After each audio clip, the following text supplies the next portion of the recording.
ಎತ್ಕೊಂಡು ನಾವು ಹೊರಟ್ವಿ ಬೊಮ್ಮಸಂದ್ರ ಕಡೆ CNG ಹಾಕ್ಸೋದಕ್ಕೆ. ನೋಡಿದ್ರೆ ಬೆಳಗ್ಗೆನೆ ಮಳೆ ಸ್ಟಾರ್ಟ್ ಆಗಿತ್ತು. ಇನ್ನೂ ಎಷ್ಟು ದಿನ ಅಂತ ಗೊತ್ತಿಲ್ಲ ಈ ಸೈಕ್ಲೋನು ಅಂದ್ಕೊಂಡು ನಾವಾಗಿ CNG ಫಿಲ್ ಮಾಡಿಸ್ಕೊಂಡು ಫಸ್ಟ್ನೇ ಡ್ಯೂಟಿ ಎತ್ಕೊಂಡೆ SMVTಗೆ ಡ್ರಾಪ್ ಮಾಡಿ ಅಲ್ಲಿಂದ ಟಿಫನ್ ಮಾಡಿಕೊಂಡು ಅಲ್ಲಿ ಇಲ್ಲಿ ಸಣ್ಣ ಪುಟ್ಟ ಡ್ಯೂಟಿಗಳು ಮಾಡ್ಕೊತಾ ಇದ್ದೆ. ದೊಡ್ಡ ಡ್ಯೂಟಿಗಳು ಯಾವ ಕೊಡ್ತಾ ಇದ್ದಿಲ್ಲ. ಹಂಗೆ ಅಲ್ಲಿಂದ ದೊಮ್ಲೂರಿಗೆ ಹೋಗಿ ದೊಮ್ಲೂರಿಗೆ ಡ್ರಾಪ್ ಮಾಡಿಬಿಟ್ಟು ಅಲ್ಲಿಂದ ರಿಸರ್ವೇಷನ್ ಕೊಟ್ಟಿದ್ದು. ಅದಕ್ಕೆ ಊಟ ಮಾಡ್ಕೊಳೋಣ ಅಂದ್ಕೊಂಡು ಊಟ ಮಾಡಿಕೊಂಡು ರಿಸರ್ವೇಷನ್ 1:30 ಅಂತಂದು ಸ್ವಲ್ಪ ಹೊತ್ತು ರೆಸ್ಟ್ ಮಾಡೋಣ ಅಂದ್ಕೊಂಡು ಕಾಯ್ತಾ ಇದ್ದೆ.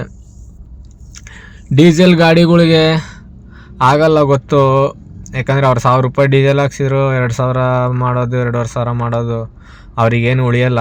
ಆದರೆ CNGಲಿ ಏನಕ್ಕಂದರೆ ₹600 ಹಾಕ್ಸಿದ್ರೆ ಫುಲ್ ಟ್ಯಾಂಕು, ಅಲ್ಲಿ ₹600 ಹಾಕ್ಸಿದ್ರೆ ಆರಾಮಾಗಿ 2500-3000 ಮಾಡ್ಕೋಬೋದು ನಾವು. ಅದಕ್ಕೋಸ್ಕರ ನಾನು ಅರ್ನಿಂಗ್ಸ್ ಅಷ್ಟು ಆಗ್ತೈತೆ. ಊಬರಲ್ಲಿ ಡ್ಯೂಟಿಗಳು ಏನಕ್ಕೆ ಬೀಳ್ತಾ ಇಲ್ಲ ಅಂತ ಅಂದರೆ ಅದಕ್ಕೆ ನೆಕ್ಸ್ಟ್ ವೀಡಿಯೋಗಳು ಮಾಡ್ತೀನಿ.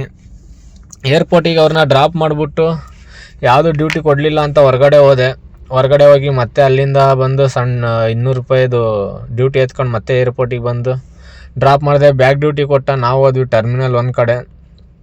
ಅಲ್ಲಿಂದ ಪಿಕಪ್ ಮಾಡಿಕೊಂಡು ಶಿಸ್ತಾಗಿ ಅರಳೂರಿಗೆ ಕೊಟ್ಟ. ಇನ್ನು ಏನು ಮಾಡೋದು ಅಂದ್ಕೊಂಡು 2.5 ಅವರ್ ಆಯಿತು ಅಲ್ಲಿಂದ ಏರ್ಪೋರ್ಟಿಂದ ಬರೋ ಅಷ್ಟೊತ್ತಿಗೆ ಫುಲ್ಲು ಟ್ರಾಫಿಕ್ಕು ಮಾರ್ತಾಳಿ ಆ ಕಡೆ. ಇನ್ನು ಇದು ಡ್ರಾಪ್ ಮಾಡಿ ನಾವು ಹೊರಟ್ವಿ ಮನೆ ಕಡೆ. ಊಬರಲ್ಲಿ ಈ ಅಮೌಂಟ್ ತೋರಿಸ್ತಾ ಇರೋದು ಅದೆಲ್ಲ ಕಮಿಷನ್ ತೆಗೆದು ಆಮೇಲೆ ನಮಗೆ ಕೊಡೋದು. ಅದರಲ್ಲಿ ಏರ್ಪೋರ್ಟಿಂದ ಏನಕ್ಕೆ ಅಷ್ಟು ಕಡಿಮೆ ಡ್ಯೂಟಿ ತೊಗೊಂಡು ಬರ್ತೀರಾ, ಲಾಸ್ ಆಗಲ್ಲ ಅಂತಾರೆ. ಅಲ್ಲಿಂದ ₹500-600 ಆದರೂ ಕೊಡ್ತಾನೆ.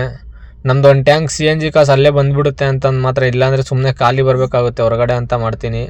ನೋಡ್ತಾ ಇರ್ಬೋದು ಎಷ್ಟು ಡ್ಯೂಟಿ ಆಗೈತೆ, ಅಮೌಂಟ್ ಎಷ್ಟು ಅಂತ.